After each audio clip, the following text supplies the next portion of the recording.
Hello everyone, नमस्कार and welcome to this channel. I am Rakesh.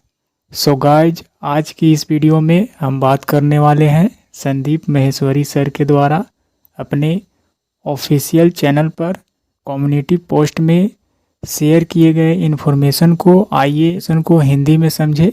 So guys, जैसा कि आप सभी जानते हैं, रीडिंग एंड ट्रांसलेशन मेथड के जरिए हिंदी भाषा की मदद से इंग्लिश लैंग्वेज को सीखते हैं। सो this is the best way those learners जो हिंदी बैकग्राउंड से हैं। So let's get started. So guys, this is the community post in which Sandeep sir shared information.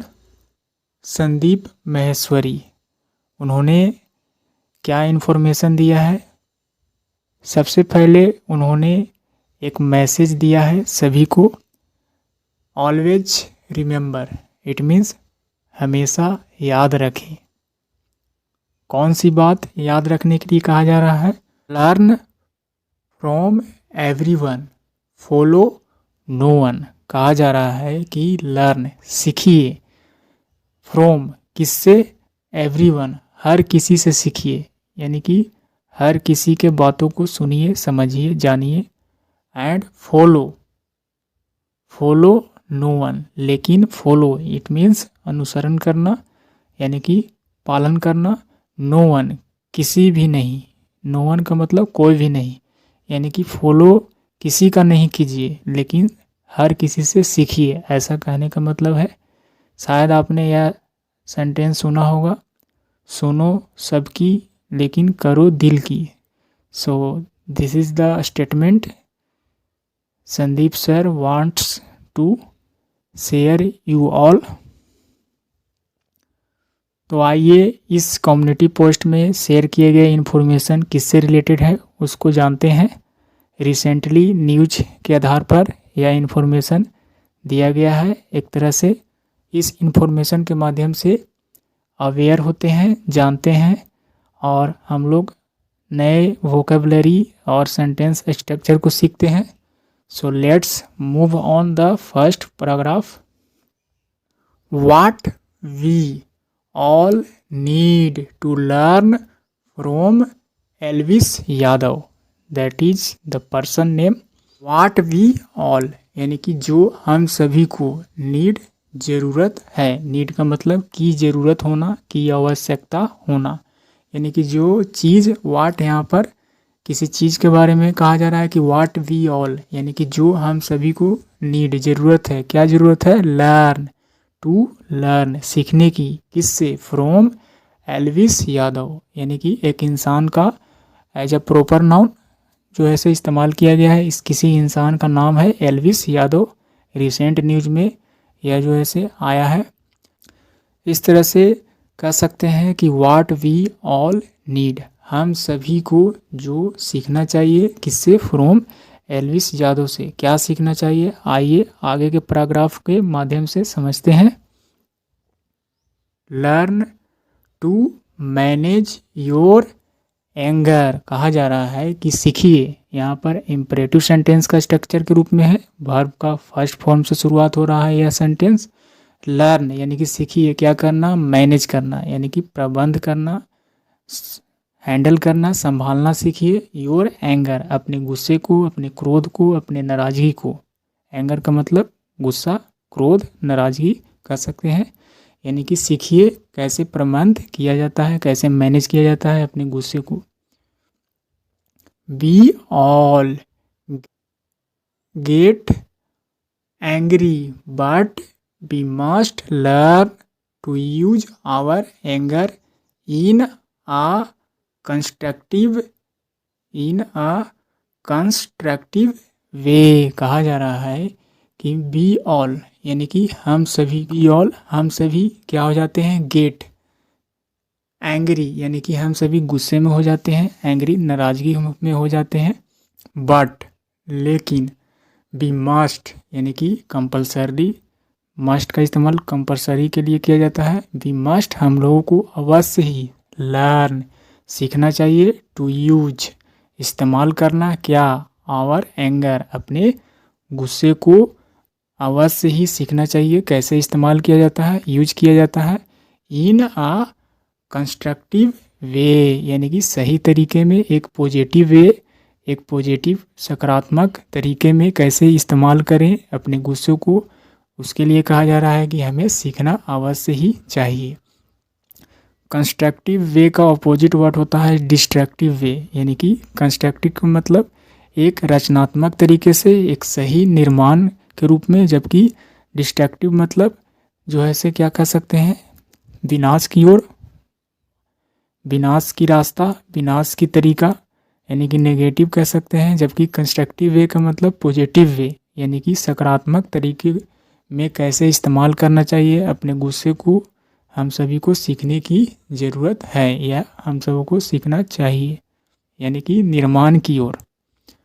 Anger is just like fire, कहा जा रहा है कि जो एंगर होता है, जो नाराज़गी होता है, जो क्रोध होता है, गुस्सा होता है, यह कैसा है, जस्ट लाइक, यह किसके जैसा है, लाइक फायर, एक आग के जैसा ही है, यानी कि आग के जैसा एंगर होता है। It could help you at times, कहा जा रहा है कि यह कर सकता है क्या, मदद, यू, यह कर सकता है क्या, हेल्प यू, आपकी मदद कर सकता है, एट टाइम्स, कभी कभी, यानी कि सम टाइम्स, कभी कभी यह जो है से आपको मदद कर सकता है। बट, लेकिन, इट कुड आल्सो डिस्ट्रॉय, यहाँ पर ईट का इस्तेमाल एंगर के लिए कहा जा रहा है, यानी कि नाराज़गी या क्रोध या गुस्सा क्या कर सकता है, आपको मदद कर सकता है, लेकिन इट कुड आल्सो डिस्ट्रॉय, या डिस्ट्रॉय भी, यानी कि बर्बाद भी कर सकता है। योर लाइफ कंप्लीटली, यानी कि पूरी तरह से, कंप्लीटली यानी कि पूर्ण तरीके से आपके लाइफ को, आपके जीवन को डिस्ट्रॉय भी कर सकता है। एंगर की बात हो रही है। Learn to channelise your anger in the right direction, कहा जा रहा है कि सीखिए, क्या सीखिए, लर्न टू चैनलाइज का मतलब हुआ है रास्ता दिखाना, यानी कि रास्ता दिखाना सीखिए। किसको रास्ता दिखाना, योर एंगर, अपने गुस्से को, कहाँ, इन द राइट डायरेक्शन, यानी कि एक सही दिशा में क्या कीजिए, रास्ता दिखाना सीखिए, यानी कि गुस्सों को, यानी कि एंगर को कैसे एक कंस्ट्रक्टिव वे में भेजा जाए, इस तरह के कहा जा रहा है कि सीखिए। द वे, यानी कि द वे का मतलब जिस तरीके से, एल्विस वाज बीटिंग सागर ठाकुर, कहा जा रहा है कि जिस तरीके से हाल ही में एल्विस यादव ने क्या किया, वाज बीटिंग, यहाँ पर पास्ट कंटिन्यूअस टेंस का स्ट्रक्चर है, यानी कि जिस तरीके से एल्विस यादव क्या कर रहा था, पीट रहा था, बीटिंग सागर ठाकुर, यानी कि सागर ठाकुर को पीट रहा था, जिसको नॉन एज जाना जाता है, नॉन एज मैक्सटर्न, जिसको, जो सागर ठाकुर है जिसको पीट रहा था, उसको किस नाम से जाना जाता है, मैक्सटर्न के रूप में जाना जाता है। He could have unknowingly killed him, यानी कि जिस तरह से वह पीट रहा था वह मार दिया होता। अननोइंगली मतलब अनजाने में, नोइंगली का मतलब जानबूझकर, जबकि अननोइंगली का मतलब अनजाने में, यानी कि वह मार चुका होता। किल्ड हिम, यानी कि अनजाने में जिस तरह से पीट रहा था वह अनजाने में मार दिया होता। विच मीन्स, जिसका मतलब होता है, यानी कि जिसका मतलब होता है डैट, कि he might have to spend the rest of his life in jail. इस तरह से हरकतें जो कर रहा था, इसका मतलब क्या होता है, ही माइट हैव, वह शायद क्या कर चुका होता, ही माइट हैव टू, यानी कि उसे शायद करना पड़ सकता था क्या, to spend the rest of his life, यानी कि अपनी ज़िंदगी का जो शेष समय था उसे गुजारना पड़ सकता था। He might have to spend, यानी कि बिताना, स्पेंड मतलब समय बिताना पड़ सकता था the rest of his life, उसके लाइफ का जो शेष जो लाइफ बचा हुआ था इन जेल यानी कि उस कारागार में जेल में गुजारा करना पड़ सकता था। जिस तरह से वह हरकतें कर रहा था, पीट रहा था, यानी कि उसे अगर मार दिया होता तो उसे इस तरह का करना पड़ सकता था। इज इट वर्थ इट, जो कि क्या इसके लायक है, क्या यह लायक है, यानी कि इस तरह की एक्टिविटी करने का क्या यह लायक है, ऐसा सेंस आएगा। The long term consequences of a few seconds of anger are really scary। कहा जा रहा है कि द लॉन्ग टर्म यानी कि लंबे समय से जो परिणाम, यानी कि लंबे समय का जो कॉन्सिक्वेंस, जो परिणाम, रिजल्ट्स जो होगा, a few seconds of anger, कहा जा रहा है कि थोड़े से समय के गुस्से के लिए लंबे समय का परिणाम को क्या करता, आर रियली स्कैरी, जो कि बहुत ही सचमुच में डरावना होता। कहने का मतलब है कि छोटे समय, अ फ्यू सेकेंड्स यानी कि कुछ सेकेंडों के गुस्से ने लंबे समय का परिणाम जो ऐसे सचमुच में क्या होता, भयानक होता। कुछ सेकेंडों का जो यह गुस्सा था वह लंबे समय के लिए जो ऐसे एक परिणाम के रूप में आर रियली स्कैरी, जो कि बहुत ही डरावना, स्कैरी का मतलब डरावना होता, इस तरह से भयानक डरावना होता है। Next, learn to apologise unconditionally. Unconditionally के मतलब बिना शर्त के, लर्न यानी कि सीखिए, अपोलोजाइज माफ़ी मांगना सीखिए, अपोलोजाइज बिना शर्त के क्या करना सीखिए, माफ़ी मांगना सीखिए। If we have done something wrong, कहा जा रहा है कि यदि हम लोग कर चुके होते हैं, हैव डन, यहाँ पर प्रेजेंट परफेक्ट टेंस का स्ट्रक्चर है, हैव के बाद वर्ब का थर्ड फॉर्म, यानी कि यदि हम लोग हैव डन कर चुके होते हैं, समथिंग रॉन्ग कुछ गलत कर चुके होते हैं, there is absolutely no harm और सेम इन अपोलोजाइंग अनकंडीशनली,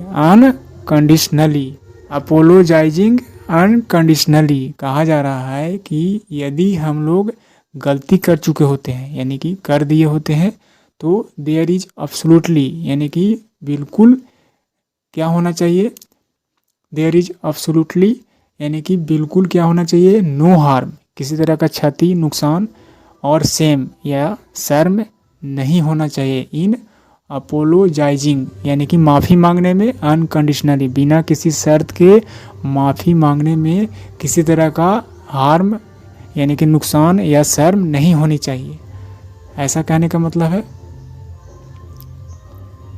यदि हम लोग कुछ गलत कर चुके होते हैं तो इसके लिए देयर इज एब्सोल्युटली बिल्कुल ही कोई नुकसान नहीं है, कोई शर्म नहीं है क्षमा मांगने। The important point is that the apology यानी कि द इम्पोर्टेंट पॉइंट, महत्वपूर्ण बिंदु क्या है, महत्वपूर्ण पॉइंट क्या है, इज डैट कि the apology must be genuine, कहा जा रहा है सबसे इम्पोर्टेंट बात क्या होना चाहिए, द अपोलॉजी यानी कि जो माफ़ी क्षमा जो है मस्ट बी अवश्य ही होना चाहिए, जेन्यून, जेन्यून का मतलब रियल, ऑथेंटिक यानी कि सही होना चाहिए, हार्ट फेल्ट यानी कि हार्दिक रूप से, हृदय से होना चाहिए, दिल से होना चाहिए, एंड और सिंसियर यानी कि सच्चा होना चाहिए, दिल से होना चाहिए, और जेन्यून होना चाहिए, रियल होना चाहिए, ऑथेंटिक होना चाहिए, ऐसा कहने का मतलब है। There is a possibility that the other person will understand and forgive you, कहा जा रहा है कि यह संभावना है, यानी कि जब आप माफ़ी मांगते हैं दिल से, सच्चे दिल से और हार्दिक रूप से, रियल रूप से जब माफ़ी मांगते हैं तो यह पॉसिबिलिटी होती है, संभावना होती है, देयर इज आ पॉसिबिलिटी, एक संभावना होती है, डैट की द अदर पर्सन यानी कि अन्य पर्सन जो है, दूसरे तरफ का जो व्यक्ति है, विल अंडरस्टैंड समझेगा, एंड फॉरगिव यू और माफ़ी भी कर देगा। यानी कि जब आप माफ़ी मांगते हैं, क्षमा मांगते हैं किसी गलती किए गए कार्यों के लिए, तो आप सबसे महत्वपूर्ण पॉइंट क्या होता है कि आप किस तरह से माफ़ी मांगते हैं, जेन्युइन तरीके से यानी कि सिंसियर होकर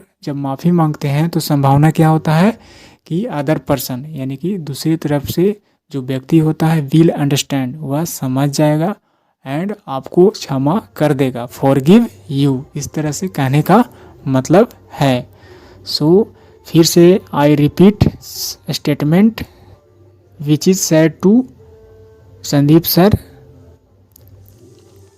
learn from everyone and follow no one, यानी कि सुनो हर किसी को लेकिन करो दिल की, ऐसा कहने का यहाँ पर मतलब है। So this is the paragraph